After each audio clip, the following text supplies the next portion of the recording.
L'actualité est marquée par la Coupe d'Afrique des Nations Côte d'Ivoire 2023. 24 équipes nationales en attraction, 30 jours de compétition, 52 matchs à vivre sur 6 stades de compétition.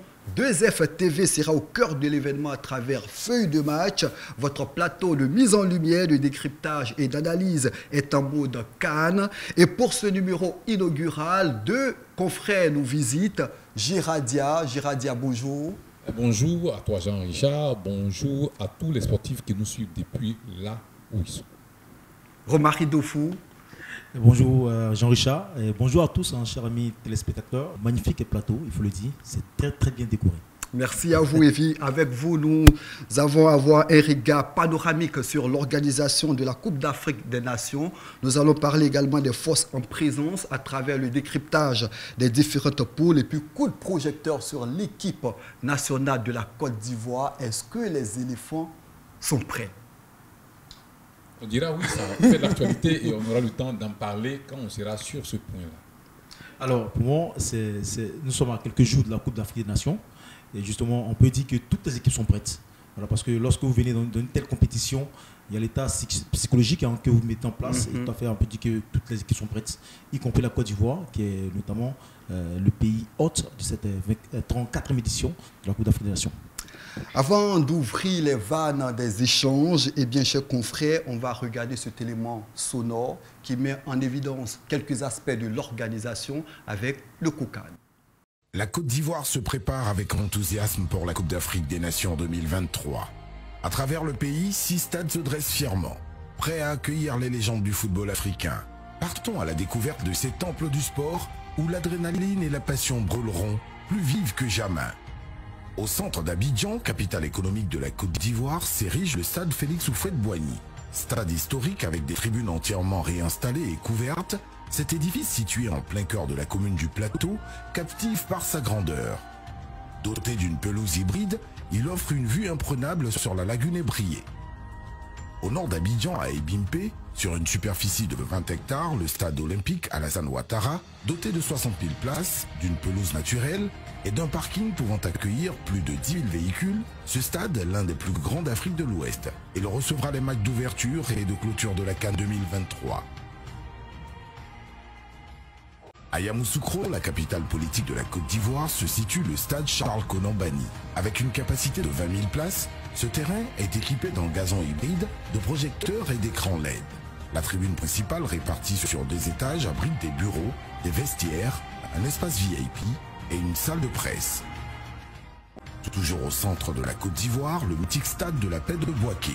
Inauguré pour la première fois en 1984, il fait peau neuve pour la Coupe d'Afrique des Nations 2023.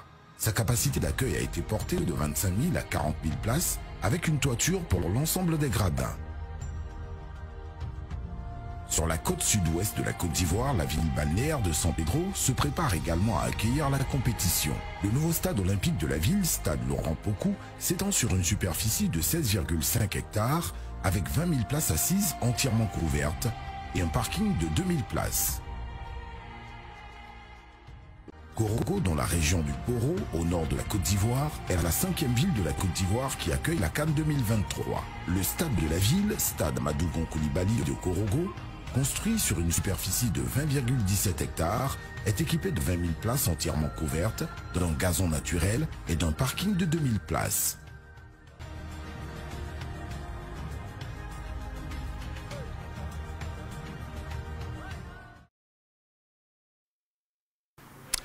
À l'instant des images du COCAN présidé par le ministre François-Albert Amicha, des images qui mettent en évidence les stades, la mobilisation et les préparatifs de cette grande fête du football. Dites-nous d'entrée de jeu, Giradia, est-ce qu'au regard de ce que nous voyons à 72 heures de l'ouverture de la compétition, peut-on affirmer sans crainte que la Côte d'Ivoire est prête? On peut le dire que la Côte d'Ivoire est prête, mais en même temps, nul n'a la science infuse. On n'est jamais prêt à 100%. Mais pour ce qui est de l'humainement possible, on dira que la Côte d'Ivoire a mis le paquet. Donc la Côte d'Ivoire est prête à accueillir tous les visiteurs qui viennent pour nous soutenir quant à l'organisation de cette CAN-là. La Côte d'Ivoire est prête parce que toutes les forces vives de la nation ont été mobilisées, ont été touchées au plus haut niveau. Et jusqu'à aujourd'hui, il n'y aura pas un compartiment de la société ivoirienne qui dira que voilà, on n'a pas été touché. Donc on dira que la mobilisation est en marche. La Côte d'Ivoire, sportivement, elle est prête. Financièrement, on n'en parlera pas, mais toujours est-il que dans l'ensemble, il y a quand même une bonne satisfaction quant à l'organisation de cette coupe-là en Côte d'Ivoire. Et donc on peut le dire avec satisfaction que la Côte d'Ivoire, pour le moment, sur un plan organisationnel, on peut dire que la Côte d'Ivoire est prête. Est-ce que vous partagez ce point de vue de Geradia?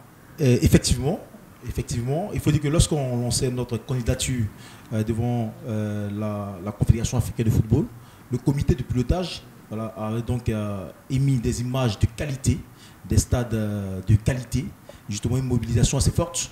Et justement, on avait même qualifié cette CAN de la CAN la plus spéciale de toutes les CAN qui ont pu exister on peut dire, sur le continent africain. Et déjà, quand on voit les différentes réalisations, les infrastructures, on peut dire que le comité de pilotage a gagné son pari. Son pari parce que lorsque l'ancien président de la CAF, Ahmad le Malgache, a eu à décaler la CAN 2019, on a eu donc à manifester, à crier, et il a dit que la Côte d'Ivoire ne serait pas prête à temps. Quand on voit le niveau infrastructurel, et ce que j'ai fait aujourd'hui, ça va donner raison, et la Côte d'Ivoire va en bénéficier. Je pense que c'est lui qui a eu donc le réflexe, qui a eu l'œil de Sphinx, et aujourd'hui, nous sommes en train de bénéficier avec notamment ces infrastructures de qualité.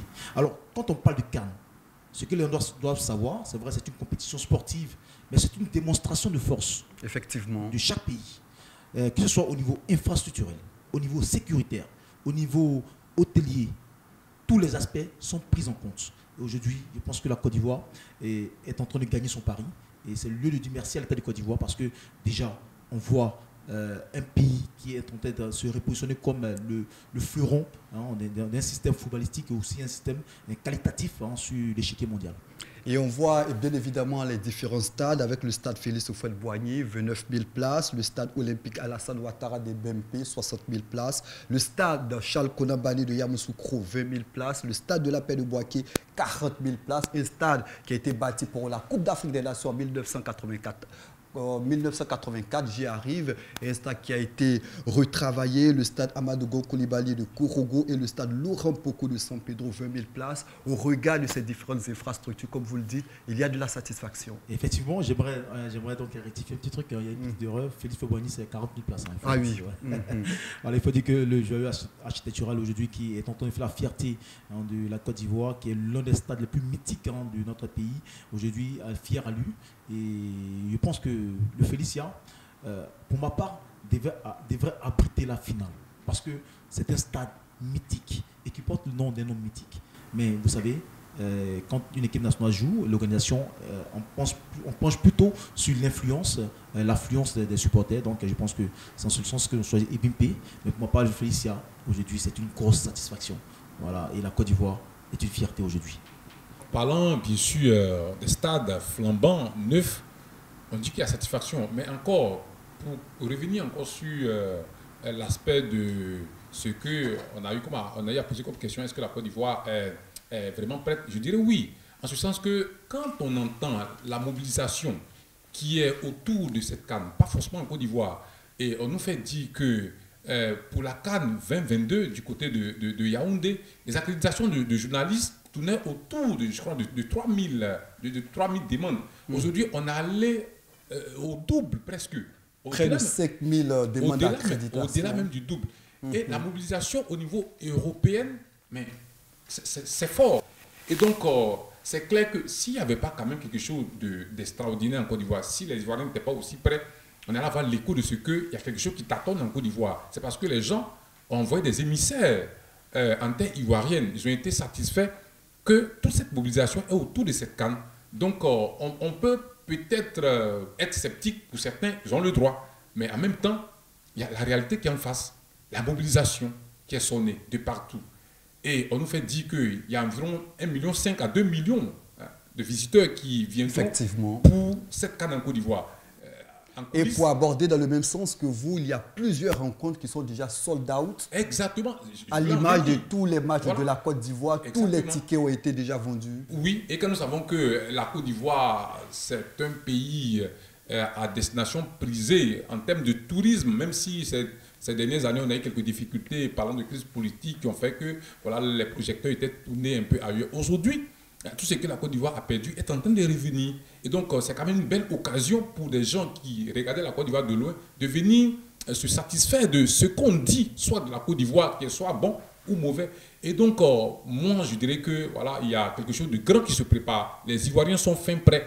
Et peut-être c'est nous-mêmes qui sommes en Côte d'Ivoire qui ne voyons pas la réalité. Mais ceux qui sont un peu à l'extérieur, qui essaient de checker pour comprendre l'organisation à proprement parler, et comprennent que voilà, les voyants sont quand même verts pour qu'on puisse venir en Côte d'Ivoire faire, pourquoi pas, du tourisme, parce qu'on ne le dira jamais assez, il y a sur les réseaux sociaux, sur d'autres chaînes de télévision, on nous montre tous les sites qu'il y a à visiter au-delà même de la CAN qui attire. Donc pour moi, la Côte d'Ivoire est une destination prisée, est une destination qui est facile à vendre. Et voilà, c'est clair que cette CAN-là, comme on l'a souhaité, est bien partie pour être la meilleure des CAN qui ne soit jamais organisée. La CAN de l'hospitalité. Alors, c'est vrai que nous sommes en train de nous pencher sur le côté positif. Hein. Voilà, c'est tout à fait normal, hein, voilà, parce que, comme on le dit, un adage africain, on ne montrera jamais son village de la main gauche, du doigt gauche. Mais aussi, on ne va pas toujours taper sur la positivité. Ça aussi, c'est un fait à toucher du doigt. Le côté négatif aussi, parce que ce n'est pas tout le monde qui se sent concerné dans cette compétition. Alors, comment est-ce que le comité d'organisation de la CAN, le COCAN, pourra donc inviter toutes ces personnes qui n'adhèrent pas à ce projet? Parce qu'il faut dire forcément, il y a des rétractaires, il y a des personnes qui sont forcément obstinées à ne pas voir la Côte d'Ivoire. Peut-être que les regards vont changer avec les premières victoires de la Côte d'Ivoire. Lorsqu'on surfe sur les réseaux sociaux, on voit une vague de personnes qui sont des antipodes, qui sont des personnes qui ne veulent pas voir le succès de cette compétition. Alors, Romari, j'aimerais ajouter. Oui, allons-y, mais je vais dire quoi? On connaît les Ivoiriens. Oui. Nous connaissons la mentalité des Ivoiriens. On sait qui est l'Ivoirien. Il y a des gens qui se jouent les sceptiques, juste pour voir, pour attendre de voir. Et donc, quand la Côte d'Ivoire, c'est ce qu'on souhaite, va réaliser la première victoire, la seconde victoire, les gens qui étaient tapis dans l'ombre, qui étaient des sceptiques, tu vas voir que, pour parler comme les Ivoiriens, ils vont rallier. Le supporter Mazou. Ils vont rallier. Mais en même temps, on sait que les Ivoiriens qui aiment véritablement leur équipe nationale ont eu par moments été déçus, si tu vois un peu. Donc, autant ne pas, comme on le dit en Côte d'Ivoire, se créer un goumé cadeau. Il faut attendre qu'on soit sûr que nos jeunes frères qui sont en train de défendre les couleurs ivoiriennes sur les différentes pelouses sont en train de mieux on va aborder notamment les forces en présence par rapport à ça. Sinon, je pense que mon intervention ne tournait pas autour du plan sportif, voilà, du jeu de la Côte d'Ivoire. Il parlait plutôt de l'organisation. Parce qu'il faut dire, c'est vrai, en tout état de cause, c'est vrai qu'on félicite l'État de Côte d'Ivoire, la Côte d'Ivoire entièrement, pour le travail abattu. Mais justement aussi, il y a des petits hicks, il y a des petits grincements dedans au niveau des populations que le gouvernement doit gérer. Et aussi le COCAN, parce que lorsque ces personnes qui vivent dans les zones rurales ne sont pas satisfaites, c'est sûr que sûrement ça va découler de la compétition. Parce qu'il faut reconnaître que le show en Côte d'Ivoire, nous sommes en Côte d'Ivoire, on sait que les personnes qui font le show convenablement sont les personnes qui sont dans les zones rurales. Alors il faudrait que le COCAN accentue aussi je dirais, son organisation sur ces personnes-là en ne mettant pas trop de restrictions autour de cette compétition. Et ça va commencer, je pense que pour finir, la force des réseaux sociaux est en train de... il faut dire qu'il y a eu beaucoup de rumeurs aussi qui ont circulé sur les réseaux sociaux. Comme je le dis, Facebook, c'est une plateforme de plus de 4 milliards d'habitants d'abonnés. Lorsque une rumeur est en train de s'enclencher, forcément ça va déteindre. Alors le COCAN doit trouver des palliatifs pour que cela ne découle pas entièrement sur la population, parce que je vous le dis, lorsque la population rurale est en déphasage d'un projet, c'est sûr que ce projet met du temps à décoller. Alors moi je souhaite que tous les Ivoiriens embrassent ce projet qui est de positionner la Côte d'Ivoire, comme je l'ai dit tantôt, sur le fleuron de la scène mondiale, et aussi montrer que la Côte d'Ivoire est un comeback. Voilà. Côte d'Ivoire is back, comme le dit chez nous. La Côte d'Ivoire est en train de revenir. C'est vrai, on a connu des crises, mais aujourd'hui, la Côte d'Ivoire se positionne comme une puissance, que ce soit footballistique, militaire, sportive, infrastructurelle. Tout ça vous dit que les Ivoiriens ont du répondant et nous sommes fiers d'être Ivoiriens. Après l'aspect organisationnel, on va rentrer de plein pied dans le sportif. Et on va parler des forces en présence, notamment avec les différentes poules qui s'affichent. Dans le groupe A, il y a notamment la Côte d'Ivoire, la Guinée équatoriale, la Guinée-Bissau, le Nigeria. On va parler notamment de cette poule. Mais avant de parler de la Côte d'Ivoire, abordons le groupe B avec l'Égypte, le Ghana, le Cap-Vert, le Mozambique. Votre regard sur cette poule? On sait que les Égyptiens ont pris la CAN comme leur privilège. Et rares sont les fois où ils sont sortis au premier tour. Sinon, c'est la demi-finale ou même la finale. Ils ont été finalistes malheureux en 2022. Et c'est clair qu'ils voudront revenir laver l'affront. Et à côté d'eux, il y a aussi une revanche ghanéenne qui date il y a de cela quelques années. Parce que la finale a eu lieu entre le Ghana et l'Égypte en 2010, si j'ai bonne mémoire.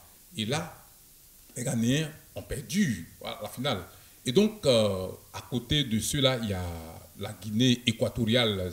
Le Cap-Vert et le Mozambique. Le Cap-Vert et le Mozambique. Voilà, ces jeunes équipes qui sont en train de faire leur premier pas sur le chiquier continental.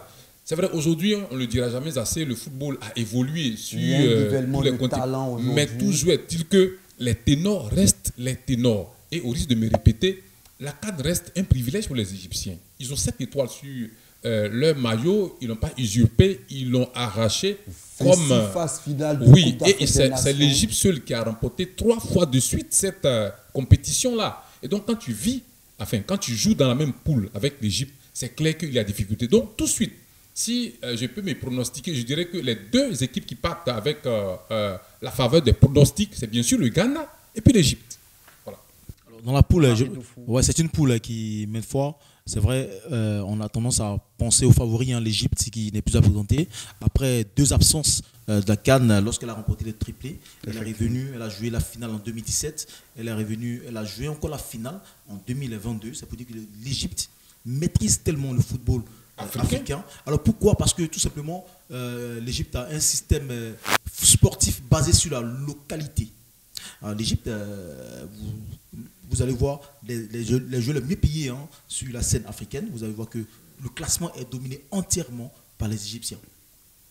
Alors, je pense qu'une équipe qui met les infrastructures sportives de qualité dans le pays, surtout qui mise sur le football local, c'est sûr qu'elle va dominer le continent africain. Et surtout que cette équipe est portée par un garçon tel que Mohamed Salah aujourd'hui. Alors, lorsque vous voyez la liste des 27 sélectionnés égyptiens, vous verrez qu'il y a 5 joueurs qui jouent dans le championnat européen. Et ça a été comme ça avec les 5 joueurs. Alors, le reste, ce sont des joueurs qui évoluent dans le championnat local. Al-Ali, le Zamalek du Caire, voilà, Pyramide d'Égypte. Donc ce sont des équipes qui sont carrément basées sur la localité, sur la nationalité et surtout qui essaient de dominer l'Afrique. Alors derrière on a le Ghana. Le Ghana c'est vrai, c'est une équipe solide, mais aussi qui est une équipe très jeune. On a vu à la CAN en 2021 comment s'est fait sortir. Elle s'est fait sortir par l'équipe de la jeune équipe, voilà, c'est Cap-Vert, non, je crois. Le Cap-Verdien. Elle est sortie aussi lamentablement. Alors, c'est une équipe qui est poussive. On l'a vu au mondial aussi, au mondial 2002 au Qatar, où elle avait l'opportunité de passer les seconds tours, simplement en battant l'Uruguay. Mais là, elle a trébuché. Vous voyez? Donc le Ghana, pour moi, c'est vrai que c'est une grosse écurie africaine, mais derrière, vous avez des petites équipes comme le Mozambique, le Cap-Vert, qui arrivent en grande forme dans cette compétition, il faut le préciser. Ce sont des équipes qui sont difficiles à jouer. Les requins du Cap-Vert sont tellement difficiles à jouer. Et vous verrez que ce sera une poule très compliquée. C'est vrai qu'on a lancé les pronostics en départ, mais ce sera une poule très très compliquée. Et je vous le promets, l'Égypte, le Ghana, Mozambique et surtout le Cap-Vert. On va marquer un arrêt pour la publicité. On revient juste après pour parler notamment du groupe C avec le Sénégal, le Cameroun, la Guinée et la Gambie. Commerçants, adoptez le paiement mobile et par QR code de CellPay Money en téléchargeant gratuitement l'appli CCTAP CellPay Money sur Google Play ou App Store. Les avantages: sécurité et disponibilité immédiate de votre argent, pas de problème de monnaie. En affichant cet autocollant devant votre commerce, c'est plus d'1 million d'utilisateurs de l'appli CCTAP CellPay Money qui sont vos potentiels clients. En plus, c'est simple. Pour payer, le client ne fait que flasher votre QR code. CCTAP CellPay Money, le moyen de paiement et de transfert d'argent à moindre coût par téléphone portable qui marche avec tous les réseaux et disponible 7 jours sur 7, 24 heures sur 24. Retour sur le plateau pour parler du groupe C avec le Sénégal, le Cameroun, la Guinée et la Gambie. Une poule logée du côté de Yamoussoukro. Messieurs, vos avis sur cette poule? la poule la plus intéressante. Et je pense que c'est là-bas que tous les yeux vont se tourner après Ebimpe et puis le stade de Fou-Boigny. Parce que jouer le Sénégal, c'est difficile. Jouer le Cameroun, c'est difficile. Et nous savons combien de fois il y a quand même une belle communauté sénégalaise qui est en Côte d'Ivoire. On sait aussi qu'il y a ce jeu de taquin entre Ivoiriens et Camerounais. Et les Camerounais seront titillés, et pourquoi pas. Et ça pourra quand même leur permettre de se suivre. Parce qu'on sait déjà que les Lions indomptables sont ceux-là même qui ont ce mental de fer. Là. Alors, dans cette poule, je sors ces deux grands noms-là. Et c'est dans cette poule que nous avons le Sénégal, comme tu l'as si bien souligné, qui est l'équipe, on dira, le vainqueur sortant. Alors, c'est clair que les Sénégalais... dit des jeunes Gambiens qui montrent de belles attractions. Exactement. Sur la scène les Gambiens aussi, on sait ont eu des soucis en 2022 avec cette belle équipe camerounaise. On se rappelle cette histoire de ce match un peu compliqué là. Et donc, l'un mis dans l'autre, dans ce stade en Charles Konabani de Yamoussoukro avec cette poule aussi constellée, c'est clair que tous les regards seront tournés vers Yamoussoukro. Les Camerounais voudront montrer qu'ils sont Camerounais. Ça a été un faux pas à Yaoundé. Ils sont arrêtés en demi-finale. Ils viennent en Côte d'Ivoire. Les Ivoiriens les appellent Nobo. Avec tout ce qui s'est passé entre eux, nous, les Camerounais voudront, au-delà de ce qu'on les connaît, faire quelque chose d'extraordinaire. En Côte d'Ivoire, surtout pour narguer les Ivoiriens. Ils l'ont si bien dit. Ils ont pris la CAN en 84. Donc 40 ans après, ils reviennent sur les mêmes terres où ils ont pu obtenir ce trophée. Donc, dans leur imagination, ils viennent en territoire conquis. Donc, je pense que... Vos favoris pour aller rapidement dans cette poule? On m'a dit le Nigeria, on va dire le Cameroun et le Sénégal. Voilà. Romary Dofou. Oui, c'est vrai, le chapeau de tête est déjà connu, hein. Le Cameroun, le Sénégal, qui sont On a tendance à négliger l'équipe de la Guinée. Je viens en venir. Quand je dis le chapeau de poule est déjà connu, c'est-à-dire qu'on a tendance à penser au Cameroun et au Sénégal. Déjà, la compétition va se jouer dans les hôtels, puisque les deux équipes sont logées dans le même hôtel, hein, l'hôtel du président. Donc là-bas, ça sera d'abord l'atmosphère de guerre avant la compétition. Alors il faut dire aussi que le Cameroun, c'est vrai qu'on parle du Cameroun, c'est une équipe guerrière, mais il faut reconnaître que cette équipe n'est pas au top des tops.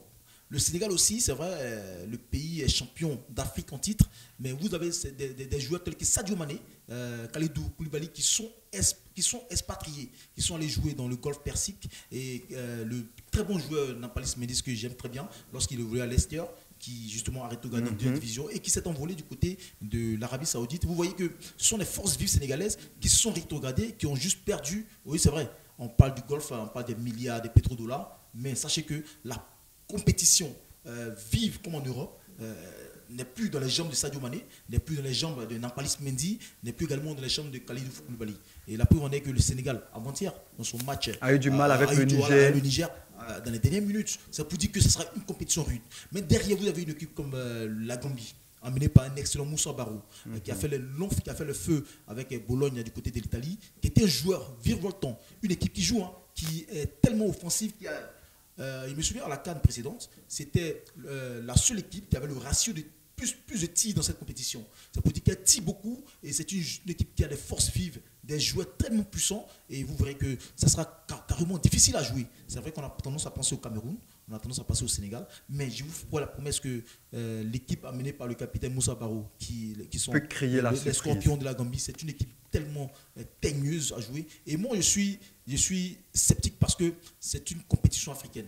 On sait tous que la Coupe d'Afrique est tellement difficile à jouer. C'est vrai que même s'il y a les favoris d'office, mais sur le terrain, l'atmosphère, la chaleur, l'ambiance qui règne dans les stades africains donne forcément une certaine dimension aux petites équipes aussi de se donner entièrement et corps pour pouvoir défier les grosses nations. Alors je pense que pour moi, le favori dans cette compétition, ce sera forcément les 4 équipes dans la poule, parce que elles vont jouer, elles vont se donner avant de jouer donc les 8e de finale. Et au pas de course, on va parler du groupe D avec notamment l'Algérie, le Burkina Faso, la Mauritanie et l'Angola, vos favoris dans cette groupe. Je dirais qu'il n'y a pas de favoris à proprement parler parce qu'on a quand même 3 grosses écuries qui sont l'Algérie, le Burkina et l'Angola.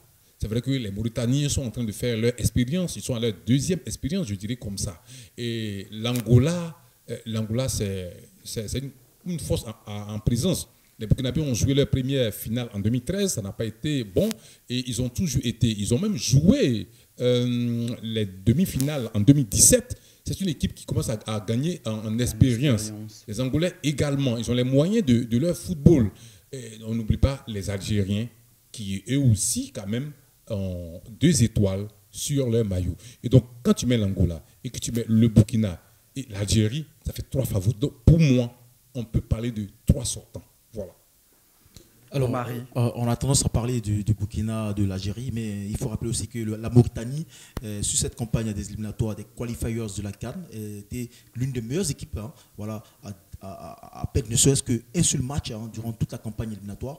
Et c'est une équipe joueuse et avec un nouveau sélectionneur qui a apporté un nouveau souffle. Hein. Et lorsque vous arrivez dans le local de cette nation, l'équipe de Nouadhibou FC, qui est l'une des meilleures équipes sur le continent africain, est en train d'insulfer une nouvelle ère à cette équipe mauritanienne. Alors moi, c'est vrai qu'on parle de l'Algérie et du Burkina, mais aussi la Mauritanie est à compter dans cette Coupe d'Afrique des Nations. Le Burkina, c'est vrai, le pays va se sentir forcément chez lui, hein, avec une forte communauté de plus de 6 millions d'habitants. Alors Burkina, forcément, c'est chez lui en Côte d'Ivoire, à Bouaké, à Abidjan, partout, Burkina se sent à l'aise. L'Algérie, et aussi, il revient avec des très bons joueurs, mais Riyad Mahrez, qui aujourd'hui n'est pas en forme dans cette compétition. Donc je place au favori, c'est vrai, l'Algérie, le Burkina, mais aussi une équipe surprise dans cette compétition, qui est bien sûr la Mauritanie. Dans le groupe E, on aura la Tunisie, le Mali, l'Afrique du Sud et la Namibie.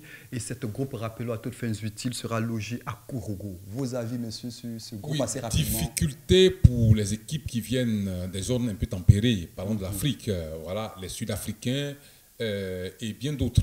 Et s'il y a une équipe qui est proche, bien sûr, de la zone chaude, c'est clair qu'avec la température de le Mali, avec la température de Kourougo, qui est non loin du Mali, voilà, ça peut faire l'affaire. Alors, des Maliens, si je suis l'idée de Romari, je dirais qu'il y a aussi une bonne présence de Maliens en Côte d'Ivoire, et non loin de Kourougo. Bouaké, est-ce que vous voyez un peu, quitter Bamako pour Kourougo, c'est juste un petit pas. Et donc, normalement, les Maliens devaient être les favoris de cette poule-là, parce qu'ils jouent chez eux.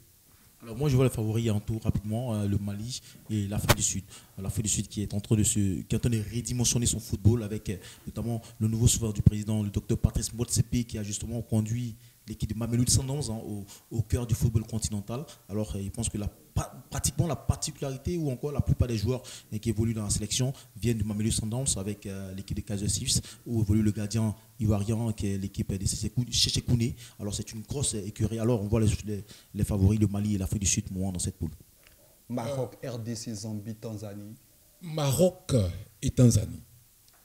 Puisque les Marocains viennent du mondial avec tout ce qu'ils ont pu obtenir comme prouesse. Donc Maroc et Tanzanie. Alors, il ne faut pas trop jeter les fleurs aux Marocains parce que c'est vrai que l'équipe vient en confiance avec son titre de demi-finaliste de la Coupe du Monde. Mais vous savez que lorsque vous avez un titre de demi-finaliste, vous avez forcément les yeux qui sont braqués sur vous. Alors, vous avez une équipe de la Tanzanie avec l'équipe, le club de Dar es Salaam, qui est le Simba de la Tanzanie, qui est une force équipe aussi sur le continent africain. Alors, je pense que toutes ces équipes, ces clubs sont en train de redimensionner le secteur d'équipe nationale. Alors, pour moi, le Maroc, c'est vrai, c'est le demi-finaliste, mais qui, pour ma foi, ne pourra pas donc séduire dans cette Coupe d'Afrique des Nations, compte tenu de la température et aussi la pression qu'elle dégage au niveau de cette compétition africaine.